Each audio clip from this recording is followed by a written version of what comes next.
ചെമ്പനീർ പൂവിന്റെ latest episode review ആണ് പറയുന്നത്. അങ്ങനെ രേവതി ഏതായാലും ദേവുവിനെ വഴിയിൽ വെച്ച് കാണുന്ന സമയത്തിന്റെ കാര്യങ്ങളെക്കുറിച്ച് അന്വേഷിക്കും. അപ്പോഴേക്കും സച്ചിക്ക് താൻ സർപ്രൈസ് ആയിട്ട് കാറ് വാങ്ങിച്ചു കൊടുക്കാൻ പോവാണെന്ന് രേവതി പറയുന്നത് കേൾക്കുന്ന സമയത്തിന് ദേവുവിന് ഒരുപാട് സന്തോഷമായിരിക്കും. കാറ് വാങ്ങിക്കാൻ വേണ്ടിയിട്ട് 25,000 രൂപയുടെ കുറവുണ്ട് എന്ന് പറയുന്ന സമയത്തിന് ദേവു പറയുന്നുണ്ട്, ചേച്ചി ടെൻഷൻ അടിക്കൊന്നും വേണ്ട, ബാക്കി പൈസക്ക് വേണ്ടിയിട്ട് നമുക്ക് എന്തെങ്കിലും ഒരു വഴി കാണാം. അപ്പോഴേക്കും ദേവു, എന്താ നിന്റെ കയ്യിൽ 25,000 രൂപയുണ്ടോ എന്ന് ചോദിക്കാട്ടോ രേവതി.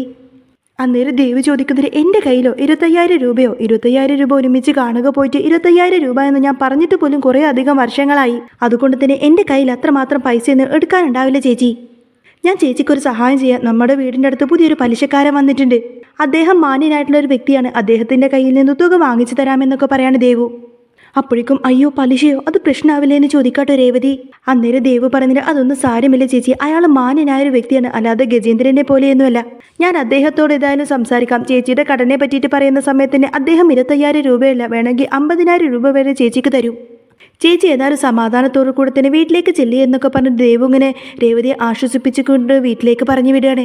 പിന്നീട് അങ്ങനെ ദേവു പറഞ്ഞയച്ച പലിശക്കാരൻ നേരെ രേവതിയുടെ കടയുടെ അവിടെ ചെന്നിട്ട് അങ്ങോട്ടും ഇങ്ങോട്ടും ഇങ്ങനെ ചുറ്റും നോക്കുകയാണ്. എന്നാൽ ഇതും കണ്ടുകൊണ്ടായിരിക്കട്ടെ ചന്ദ്രമതി അങ്ങോട്ടേക്ക് വരുന്നത്.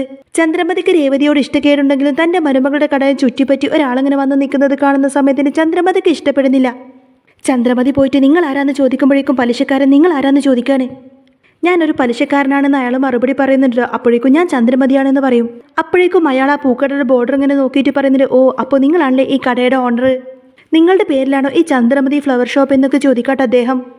അപ്പോൾ ചന്ദ്രമതി വലിയ കാര്യത്തിൽ ഇയാളോട് ഇങ്ങനെ പറയുന്നത്, അതെ ഇത് എൻ്റെ കടയൊന്നുമല്ല, ടൗണിനകത്ത് ചന്ദ്രമതി ബ്യൂട്ടി പാർലർ എന്നിട്ട് വലിയൊരു ബ്യൂട്ടി ഷോപ്പ് ഉണ്ട്, അതാണ് എൻ്റെ കട. അത് വലിയൊരു ബ്യൂട്ടി പാർലറാണ്, അതിൻ്റെ അകത്ത് എനിക്ക് നല്ല അഭിമാനമുണ്ട് എന്നിങ്ങനെ ചന്ദ്രമതി വാതോരാതെ നിർത്താതെ ഇയാളോട് ഇങ്ങനെ പറഞ്ഞുകൊണ്ടിരിക്കുകയാണ്. ഇതേ സമയത്ത് തന്നെ ആയിരിക്കും രേവതിയുടെ ഫോണിലേക്ക് ദേവു കോൾ ചെയ്യുന്നത്. എന്നിട്ട് രേവതി ചോദിക്കുന്നത്, എന്തായി ദേവു കാര്യം, നീ ആ പലിശക്കാരനോട് സംസാരിച്ചോ എന്നൊക്കെ ചോദിക്കും. അപ്പോൾ ദേവു പറഞ്ഞിട്ട്, ആ ഞാൻ സംസാരിച്ചു ചേച്ചി, പലിശക്കാരൻ ഇപ്പോൾ ചേച്ചിയുടെ കടയുടെ മുന്നിൽ വന്ന് നിൽക്കുന്നു എന്ന് പറയുന്ന സമയത്തിന് രേവതി ചോദിക്കുന്നത്, ആഹാ അദ്ദേഹം ഇങ്ങോട്ടേക്ക് വന്നോ? ഞാൻ ഇപ്പം തന്നെ വീട്ടിലെ ജോലിയൊക്കെ തീർത്തിട്ട് അങ്ങോട്ടേക്ക് പോകാൻ ഒരുങ്ങുമായിരുന്നു. ഏതായാലും 25,000 രൂപ അദ്ദേഹം എനിക്ക് തരുമെന്ന് പറഞ്ഞില്ലേ എന്നൊക്കെ പറഞ്ഞുകൊണ്ട് തന്നെ രേവതിക്ക് ഭയങ്കര സന്തോഷമായിരിക്കും. രേവതി പറഞ്ഞിട്ട്, അദ്ദേഹം ഇന്ന് തന്നെ എനിക്ക് പൈസ തരുമെങ്കിൽ ഞാൻ നേരിട്ട് കാർ ഷോറൂമിലേക്കാണ് പോകുന്നത് എന്നൊക്കെ പറഞ്ഞുകൊണ്ട് തന്നെ ഫോൺ കട്ട് ചെയ്യാൻ കേട്ടോ. അതിനുശേഷം അൽമാരൊക്കെ തുറന്നുകൊണ്ട് തൻ്റെ കയ്യിലുള്ള ആ 1.25 ലക്ഷം രൂപ ഇങ്ങനെ കയ്യിലേക്ക് എടുക്കാണ് രേവതി. പൈസ ഇങ്ങനെ എടുത്തിട്ട് കയ്യിൽ പിടിക്കുന്ന സമയത്തായിരിക്കട്ടെ സച്ചി അങ്ങോട്ടേക്ക് വരുന്നത്. എന്നാൽ പെട്ടെന്ന് സച്ചിയെ കാണുന്ന സമയത്തിന് രേവതി ഒന്നിങ്ങനെ പരിങ്ങി നിൽക്കും. സച്ചി ചോദിക്കുന്നത്, അല്ലാതെ രേവതി നീ എന്തെങ്ങനെ നിന്ന് പരുങ്ങുന്നതെന്ന് ചോദിക്കുന്ന സമയത്തിന്, ഒന്നുമില്ല സച്ചിയേട്ടാ, ഞാൻ വേഗം ഫ്ലവർ ഷോപ്പിലേക്ക് പോയിട്ട് വരാമെന്നൊക്കെ പറഞ്ഞ് ആ പൈസയും കയ്യിൽ പിടിച്ച് അവിടെ നിന്നങ്ങ് പോവാണ്ടോ രേവതി. എന്നാൽ രേവതിയുടെ ഈ ഒരു പരിങ്ങലും കാര്യങ്ങളെല്ലാം കാണുന്ന സമയത്തിന് സച്ചിക്ക് ചെറുതായിട്ടൊരു സംശയമൊക്കെ തോന്നുന്നുണ്ട് കേട്ടോ. രേവതി ഏതായാലും നേരെ പലിശക്കാരൻ്റെ അടുത്തേക്ക് ചെല്ലുന്നുണ്ട്. അപ്പോൾ പലിശക്കാരൻ രേവതിയല്ലേ എന്ന് ചോദിക്കുന്ന സമയത്തിന് അതേന്ന് പറയും. അയാൾ പറഞ്ഞിട്ട്, എനിക്കറിയാം ഇത് നിൻ്റെ ഷോപ്പാണെന്ന്, പക്ഷേ ഞാൻ ഇവിടെ വന്നിട്ട് ഇവരോട് ചോദിച്ചപ്പോൾ ഇവർ പരസ്പര ബന്ധമില്ലാതെയാണ് എന്നോട് സംസാരിച്ചത്. ഇവരെന്നെ എന്തൊക്കെ പറഞ്ഞ് ചീത്ത പറഞ്ഞു എന്ന് അറിയാമോ എന്നിങ്ങനെ ചന്ദ്രമതിയെ ചൂണ്ടിക്കാണിച്ചുകൊണ്ട് തന്നെ രേവതിയോട് പറയട്ടെ പലിശക്കാരൻ. അപ്പോഴേക്കും രേവതി ഇങ്ങനെ ദേഷ്യത്തോട് കൊടുത്തിട്ട് ചന്ദ്രമതിയെ പയ്യെ നോക്കുന്നുണ്ട്. എന്നിട്ട് രേവതി പലിശക്കാരനോടായിട്ട് ചോദിക്കുന്നുണ്ട്, അതെ ദേവു പറഞ്ഞിരിക്കുന്ന ആ ഒരു 25,000 രൂപ, എനിക്ക് 25,000 രൂപ പലിശക്ക് പണം തരാൻ പറ്റുമോ എന്ന് ചോദിക്കും. അപ്പോൾ പലിശക്കാരൻ പറയുന്നുണ്ട്, അതിനെന്താ മോളെ, നിനക്ക് പലിശ തരാലോ, പക്ഷേ പലിശ നീ കൃത്യമായിട്ട് അടക്കണമെന്ന് പറയും. എന്നാൽ 25,000 രൂപ പലിശക്ക് പണം വാങ്ങിക്കണമെന്ന് അറിഞ്ഞതോടുകൂടെ തന്നെ ചന്ദ്രമതിക്ക് ആകെ ഷോക്കായിരിക്കും. ചന്ദ്രമതി ഇങ്ങനെ മനസ്സിൽ ചിന്തിക്കുന്നുണ്ട്, ഇവൾക്ക് പൂ വിറ്റിട്ട് വലിയൊരു തുക തന്നെ കയ്യിൽ കിട്ടിയതാണല്ലോ, പിന്നെ വീണ്ടും ഇവൾ എന്തിനെങ്ങനെ പലിശക്കൊക്കെ പണം മേടിക്കുന്നത്. പലിശക്കാരൻ പറയുന്നുണ്ട് രേവതിയോട്, ഞാൻ പറയുന്ന സ്ഥലങ്ങളിലൊക്കെ നീ ഒന്ന് ഒപ്പിട്ട് തരണം, അതിനുശേഷം ഇപ്പം തന്നെ ഞാൻ നിനക്ക് 25,000 രൂപ തരാം, കൃത്യമായിട്ട് തന്നെ പലിശ അടച്ചു പോകണമെന്നൊക്കെ പറഞ്ഞുകൊണ്ട് തന്നെ പലിശക്കാരൻ ഏതായാലും രേവതിക്ക് 25,000 രൂപ കയ്യിലേക്ക് എണ്ണി കൊടുക്കും. അങ്ങനെ പണമെല്ലാം കൊടുത്തതിന് ശേഷം പലിശക്കാരൻ അവിടെ നിന്നങ്ങ് പോയതിനു ശേഷം ചന്ദ്രമതി നേരെ വന്നിട്ട് രേവതി എങ്ങനെ ചോദ്യം ചെയ്യാണ്, അല്ല നിനക്ക് എന്തിനാ ഇപ്പം തന്നെ 25,000 രൂപ? ഇപ്പം തന്നെ നിനക്ക് വലിയൊരു ഓർഡർ കിട്ടിയതല്ലേ, ആ പണമൊക്കെ പിന്നെ എവിടെ പോയി? ഈ പണം കൂടെ നിനക്ക് നിന്റെ വീട്ടിലേക്ക് കൊണ്ടുപോയി കൊടുക്കാനാണെന്നൊക്കെ ചോദിച്ചുകൊണ്ടതിന് ചന്ദ്രമതി വല്ലാതെ അങ്ങനെ ദേഷ്യപ്പെടാട്ടോ രേവതിയോട്. ആ സമയത്തിന് രേവതി പറയുന്നുണ്ട്, അമ്മയെ പോലും നാണം കെട്ടി ജീവിക്കുന്നതൊന്നുമല്ല എൻ്റെ അമ്മ, എൻ്റെ അമ്മ നന്നായിട്ട് പണിയെടുത്ത് അധ്വാനിച്ച് തന്നെയാണ് ജീവിക്കുന്നത് എന്നിങ്ങനെ രേവതി പറയുന്ന സമയത്തിന് ചന്ദ്രമതിക്ക് ഒരു അടി കിട്ടിയതുപോലെ ആയിരിക്കും. ചന്ദ്രമതിക്ക് ദേഷ്യം വന്നിട്ട്, നീ എന്താണ് എന്നോട് പറഞ്ഞത് എന്ന് ചോദിക്കുന്ന സമയത്തിന് രേവതി പറയുന്നുണ്ട്, പിന്നെ ഞാൻ എന്ത് പറയാനാ, എനിക്ക് ഏതായാലും ഇപ്പോൾ ഒരു 25,000 രൂപയുടെ ആവശ്യം വന്നു, അതുകൊണ്ടാണ് ഞാൻ പലിശക്ക് പണം എടുത്തത് എന്നൊക്കെ പറഞ്ഞുകൊണ്ട് തന്നെ രേവതി പിന്നെ ഒന്നും വേണ്ടാതെ ബാക്കി പണവുമായിട്ട് അവിടെ നിന്ന് അങ്ങ് പോവാണ്. രേവതി പോയ സമയത്തും ചന്ദ്രമതി ഇങ്ങനെ മനസ്സിൽ ചിന്തിക്കുന്നുണ്ട്, എന്നാലും ഇവൾ എന്തിനായിരിക്കും 25,000 രൂപക്ക് പലിശക്ക് പണം എടുത്തത്, അതിന് പുറകിൽ എന്തെങ്കിലും കാണുമെന്നിങ്ങനെ ചിന്തിച്ചുകൊണ്ട് നിൽക്കുകയാണ്. ഇതേ സമയത്ത് തന്നെ കാണിക്കുന്നത് ബ്യൂട്ടി പാർലർ ശ്രുതിയും മീരയും കൂടെ സംസാരിച്ചുകൊണ്ട് നിൽക്കുകയാണ്. ശ്രുതി ചിന്തിക്കുന്നത് ശ്രുതി ചന്ദ്രമതിക്ക് മുടങ്ങാതെ പണം കൊടുക്കുന്നത് പോലെ തന്നെ ഇനി മുതൽ രേവതിയും ചന്ദ്രമതിക്ക് പണം കൊടുത്തു കഴിഞ്ഞാൽ തന്നെ സ്നേഹിക്കുന്നത് പോലെ തന്നെ ചന്ദ്രമതി രേവതിയെ സ്നേഹിച്ചു തുടങ്ങിയനെന്നൊക്കെയാണ്. ആരെ കയ്യിലാണോ പണമുള്ളത് അവരെയാണ് ആൻറ്റി സ്നേഹിക്കുന്നതെന്നിങ്ങനെ മീരയോട് പറഞ്ഞുകൊണ്ട് നിൽക്കാട്ടെ ശ്രുതി. അപ്പോൾ മീര പറയുന്നത് പണത്തിന് പ്രാധാന്യം കൊടുക്കുന്നതാണ് നിന്റെ ആൻറ്റി, അതിപ്പോൾ നീ രേവതി കൊടുത്തു കഴിഞ്ഞാൽ രേവതിയും അവർ സ്നേഹിച്ചു തുടങ്ങുമെന്ന് പറയാണ് മീര. ഇവരിങ്ങനെ സംസാരിച്ചുകൊണ്ട് നിൽക്കുന്ന സമയത്തായിരിക്കട്ടെ പെട്ടെന്ന് ശ്രുതി കയറിയിട്ട് ആ ഒരു ബ്യൂട്ടി പാർലറിലേക്ക് കയറി വരുന്നത്.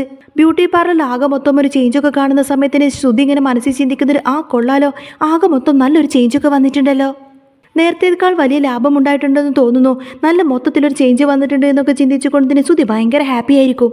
അങ്ങോട്ടേക്ക് വന്ന സ്റ്റാഫിനോട് ശ്രുതി ചോദിക്കുന്നത് ശ്രുതി ഒന്ന് വിളിക്കാമോ എന്ന് ചോദിക്കുന്ന സമയത്തിന് അതിനെന്താ സർ, ഞാൻ ഇപ്പം തന്നെ വിളിക്കാമെന്നൊക്കെ പറഞ്ഞ് നിത്യ നേരെ അകത്തേക്ക് കയറി ചെല്ലട്ടോ മീരയുടെ അടുത്തേക്ക്. അങ്ങനെ ശ്രുതിയെ വിളിക്കാൻ വേണ്ടിയിട്ട് നിത്യ അകത്തേക്ക് പോയ സമയത്തായിരിക്കട്ടെ ശ്രുതി ഇങ്ങനെ ചുറ്റും നോക്കുന്ന സമയത്തിന് ബ്യൂട്ടി പാർലറിൻ്റെ പേരൊക്കെ മാറ്റിയിട്ട് ഗ്രീൻലാൻഡ് ബ്യൂട്ടി പാർലർ എന്ന പേരാക്കി മാറ്റിയിരിക്കുന്നതായിട്ട് കാണുന്നത്. ഇത് കാണുമ്പോൾ ശ്രുതിക്ക് അങ്ങ് വല്ലാതാവും. ശ്രുതി ഇങ്ങനെ മനസ്സിൽ ചിന്തിക്കുന്നത് ഇവൾ എന്ത് കാര്യത്തിന് വേണ്ടിയിട്ടായിരിക്കും ബ്യൂട്ടി പാർലറിൻ്റെ പേരൊക്കെ മാറ്റിയത്, എൻ്റെ അമ്മയുടെ പേരായിരുന്നല്ലോ, ഇനിയിപ്പോൾ അത് അറിഞ്ഞു കഴിഞ്ഞാൽ അമ്മക്കും വിഷമമായിരിക്കുമല്ലോ എന്നിങ്ങനെ ചിന്തിച്ചുകൊണ്ട് നിൽക്കായിരിക്കട്ടെ ശ്രുതി. ഈ സമയത്തായിരിക്കും നിത്യ ഇങ്ങനെ അകത്തേക്ക് കയറി വരുന്നത്. നിത്യ വന്നിട്ട് പറഞ്ഞിട്ട് മാഡത്തിൻ്റെ ഹസ്ബൻഡ് വന്നിട്ടുണ്ട്, വിളിക്കാൻ പറഞ്ഞു എന്ന് പറയുന്ന സമയത്തിന് ശ്രുതി പറഞ്ഞിട്ട് അവിടെ വെയിറ്റ് ചെയ്യാൻ പറയും, ഞാനിപ്പോൾ വന്നേക്കാമെന്ന് പറയും. നിത്യ അവിടെ നിന്നങ്ങ് പോയതിനു ശേഷം മീര വന്ന് ചോദിക്കുന്നത് നീ എന്ത് പണിയാണ് ശ്രുതിയെ കാണിച്ചത്, പുറത്ത് വന്നിരിക്കുന്നത് നിൻ്റെ ഹസ്ബൻഡാണ്, അമ്മയുടെ പേര് മാറ്റിയെന്നറിഞ്ഞു കഴിഞ്ഞാൽ ശ്രുതി ആകെ പ്രശ്നമാക്കില്ലേ എന്നൊക്കെ ചോദിക്കാട്ടോ മീര. അന്നേരം ശ്രുതിക്കൊരു ഞെട്ടലായിരിക്കട്ടെ, കാരണം അപ്പോഴായിരിക്കും ശ്രുതി ചിന്തിക്കുന്നത് അയ്യോ താൻ ആ കാര്യം മറന്നുപോയല്ലോ, ഇനിയിപ്പോൾ ശ്രുതിയോട് താൻ എന്ത് പറയുമെന്നൊക്കെ ചിന്തിച്ചുകൊണ്ട് ആകെ ടെൻഷനോട് കൂടെ തന്നെ ശ്രുതി നേരെ ശ്രുതിയുടെ അടുത്തേക്ക് ഓടി ചെല്ലാണ്. ശ്രുതി വന്ന് നോക്കുന്ന സമയത്തിന് ശ്രുതിയുടെ മുഖഭാവം കാണുന്ന സമയത്തിന് ശ്രുതിക്ക് കാര്യം മനസ്സിലാവട്ടോ, ശ്രുതി ബോർഡ് വായിച്ചു എന്നും പേര് മാറ്റിയതറിഞ്ഞുകൊണ്ടാണ് ശ്രുതിയുടെ മുഖം മാറിയേക്കുന്നത് എന്നുള്ള കാര്യങ്ങളൊക്കെ ശ്രുതിക്ക് മനസ്സിലാവും.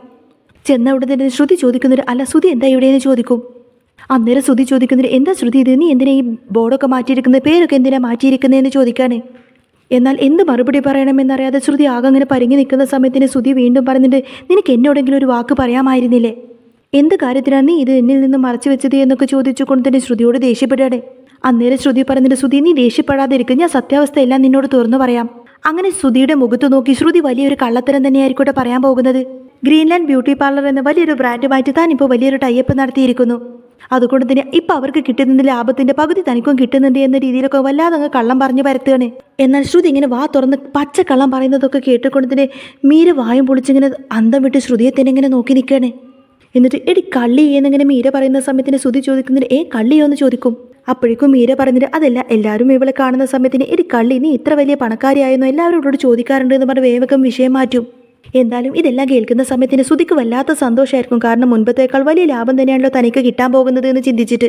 ശ്രുതി പറഞ്ഞിട്ട് എന്നാലും പെട്ടെന്ന് ബോർഡ് മാറ്റിയത് ശരിയല്ലേ ശ്രുതി എന്ന് പറയുന്ന സമയത്തിന് ശ്രുതി പറഞ്ഞിട്ട് അയ്യോ ബോർഡ് മാറ്റിയെന്നൊന്നും വിചാരിക്കണ്ട, ഇതിപ്പോൾ താൽക്കാലികത്തേക്ക് മാത്രമാണ്, പഴയ ബോർഡ് കംപ്ലൈൻ്റ് ആയതുകൊണ്ട് തന്നെ ഞാനത് നന്നാക്കാൻ കൊടുത്തിരിക്കുകയാണ്, ഇതിൻ്റെ താഴത്ത് സബ്ബായിട്ട് ആൻറ്റിയുടെ പേരും വരുന്നതായിരിക്കും എന്നിങ്ങനെ ശ്രുതി പറയുന്ന സമയത്തന്നെ ശ്രുതി പറയുന്നിട്ട് എങ്കിൽ കുഴപ്പമില്ല, ഏതായാലും നമുക്ക് കൂടുതൽ ലാഭം കിട്ടുന്ന കാര്യമല്ലേ, അല്ല ഇതിൻ്റെ ഓണർ ആരാന്നൊക്കെ ചോദിക്കുന്നുണ്ട് കേട്ടോ ശ്രുതി. ശ്രുതി പറയുന്നുണ്ട് ഇതിന് 2 ഓണറാണ്, ഹെഡ് ഓഫീസിൽ ഒരു ഓണർ, പിന്നെ മറ്റേ ഓണർ ഞാനാണെന്നൊക്കെ പറയും, അവർക്ക് കിട്ടുന്ന ലാഭത്തിൻ്റെ പകുതി എനിക്കും കിട്ടുമെന്നിങ്ങനെ ശ്രുതി നിർത്താണ്ട് പറഞ്ഞുകൊണ്ടിരിക്കുന്ന സമയത്തന്നെ ആകെ അങ്ങനെ ഷോക്കായിട്ട് എത്ര വിദഗ്ധമായിട്ടാണ് ശ്രുതി കള്ളം പറയുന്നത് എന്നൊക്കെ ചിന്തിച്ച് ആകെ അങ്ങനെ ഷോക്കായി നിൽക്കായിരിക്കട്ടെ മീര. ഏതായാലും ഓരോ കള്ളത്തരങ്ങളൊക്കെ പറഞ്ഞുകൊണ്ട് തന്നെ ശ്രുതി ഇങ്ങനെ ശ്രുതിനെ സെറ്റാക്കി നിൽക്കുന്നത് കാണുന്ന സമയത്തിന് മീരയ്ക്ക് ഇത് കാണുന്ന സമയത്തിന് അറിയാതെ അങ്ങനെ ഫൂൾ എന്ന് പറയാനേ. അപ്പോഴേക്കും ഇത് കേട്ട് ശ്രുതി ചോദിക്കുന്നൊരു ഫൂളോ, ആരാ ഫൂൾ എന്ന് ചോദിക്കുന്ന സമയത്തന്നെ മീര പറയുന്നുണ്ട് അല്ല ഫൂളല്ല, ഞാനൊരു ഫുൾ ബിരിയാണി പറഞ്ഞതാ, അതിൻ്റെ കാര്യം പറയായിരുന്നു എന്ന് പറയും മീര. ഏതായാലും ഇടയ്ക്കിടയ്ക്ക് ഇങ്ങനെ ഡയലോഗൊക്കെ പറയുന്നതൊക്കെ സമയത്തൊക്കെ ശ്രുതി ഒന്നും പതറുന്നുണ്ട്. ഏതായാലും ശ്രുതി ഇങ്ങനെ ശ്രുതിയോട് പറയുന്നുണ്ട് ശ്രുതി ഇത് നമുക്ക് നല്ലോണം ലാഭം കിട്ടുന്ന കാര്യമല്ലേ, അതുകൊണ്ട് ഈ ഒരു സന്തോഷം ഞാൻ എത്രയും പെട്ടെന്ന് തന്നെ വീട്ടിൽ പോയിട്ട് അമ്മയോട് പറയാമെന്ന് പറയും. അമ്മയ്ക്കിത് കേൾക്കുന്ന സമയത്തിന് ഒരുപാടധികം സന്തോഷമായിരിക്കും, അതുകൊണ്ട് എത്രയും പെട്ടെന്ന് തന്നെ നീ അമ്മയുടെ പേരുള്ള ആ ഒരു ബോർഡൊന്ന് റെഡിയാക്കി വെക്കുകയെന്നൊക്കെ പറയാട്ടോ. ഞാൻ ഏതായാലും ഇപ്പം തന്നെ പോയിട്ട് ഇത് അമ്മയോട് പറയാൻ പോവുകയാണ് എന്നൊക്കെ പറഞ്ഞുകൊണ്ട് തന്നെ ശ്രുതി ഭയങ്കര സന്തോഷത്തിൽ അവിടെ നിന്നങ്ങ് പോവാണ്. ശ്രുതി പോയതിനു ശേഷം ശ്രുതി പറയുന്നത് ഹാവു ആശ്വാസമായി, കുറച്ചൊക്കെ കള്ളത്തരങ്ങൾ തട്ടിവിട്ടാലെന്താ ഇപ്പോൾ ഒന്ന് ആശ്വാസമായി എന്നിങ്ങനെ ശ്രുതി പറയുന്ന സമയത്തന്നെ മീര ചോദിക്കുന്നത് എങ്ങനെ ആശ്വാസമായി എന്ന ശ്രുതി നീ ഈ പറയുന്നത്, അവൻ നേരെ പോയേക്കുന്നത് വീട്ടിലേക്കാണ്, വീട്ടിൽ ചെന്നാൽ പിന്നെ അവൻ എല്ലാ സത്യങ്ങളും തുറന്നു പറയും, സത്യമെല്ലാം തുറന്നു പറഞ്ഞാൽ പിന്നെ അതോടുകൂടെ തീരും നിന്റെ കഥ എന്നിങ്ങനെ മീര പറയുന്ന സമയത്തായിരിക്കും ശ്രുതി അതിനെ പറ്റിയിട്ട് ചിന്തിക്കുന്നത്. ശ്രുതി പറഞ്ഞിട്ട് മീര എനിക്ക് ആകെ ടെൻഷനാവുന്നു, ഞാൻ ഏതായാലും ശ്രുതിയുടെ കൂടെ തന്നെ വീട്ടിലേക്ക് പോവട്ടെ, ആൻറ്റി ഇത് അറിഞ്ഞു കഴിഞ്ഞാൽ പിന്നെ ആകെ പ്രശ്നമായിരിക്കും, ഞാൻ ഏതായാലും നേരിട്ട് ചെന്നിട്ട് ആൻറ്റിയോടൊന്ന് സംസാരിക്കട്ടെ എന്നൊക്കെ പറഞ്ഞുകൊണ്ട് തന്നെ ശ്രുതി വേഗം അവിടെ നിന്നും പോവാണ്. ഇതേ സമയത്തിനെ കാണിക്കുന്നത് രേവതിയായിരിക്കും. രേവതി മഹേഷിനെ കൂട്ടിക്കൊണ്ട് ആ ഒരു കാർ ഷോറൂമിലേക്ക് പൈസയുമായിട്ട് ചെന്നിരിക്കുകയാണ്. കൃത്യം 1.5 ലക്ഷം രൂപ തന്നെ രേവതി അവർക്ക് എണ്ണി കൊടുക്കുന്ന സമയത്തിന് അവർ പറയുന്നുണ്ട് കാറിൻ്റെ ഓണർഷിപ്പും കാര്യങ്ങളൊക്കെ ഞങ്ങൾ സെറ്റ് ചെയ്തോളാം. ഏതായാലും ഈ പറയുന്ന പേപ്പറിലൊക്കെ താഴെ ഒപ്പിട്ടതിന് ശേഷം വണ്ടി ഇപ്പം തന്നെ കൊണ്ടുപോയിക്കോളൂ എന്ന് പറയാട്ടോ രേവതിയോട്. രേവതി ഏതായാലും എല്ലാ പേപ്പറിലും ഒപ്പിട്ട് കൊടുക്കുന്നുണ്ട്. താൻ ആഗ്രഹിച്ചതുപോലെ തന്നെ തൻ്റെ സച്ചിയേട്ടന് സർപ്രൈസായിട്ട് ആ ഒരു കാറ് വാങ്ങിച്ചു കൊടുക്കാലോ എന്നൊക്കെ ചിന്തിച്ചുകൊണ്ട് തന്നെ ഭയങ്കര സന്തോഷത്തിൽ ഇങ്ങനെ നോക്കി നിൽക്കുന്ന രേവതിയെ കാണിച്ചുകൊണ്ടാണ് കേട്ടോ എപ്പിസോഡ് പൂർണ്ണമാവുന്നത്. അപ്പോൾ നിങ്ങൾക്ക് ഈ ഒരു ചാനൽ ഇഷ്ടമായിരുന്നുണ്ടെങ്കിൽ എന്നും ഇതേപോലത്തെ റിവ്യൂസൊക്കെ കേൾക്കാൻ താല്പര്യമുണ്ടെങ്കിൽ തീർച്ചയായിട്ടും നിങ്ങൾ എൻ്റെ ചാനൽ സബ്സ്ക്രൈബ് ചെയ്ത് സപ്പോർട്ട് ചെയ്യണേ.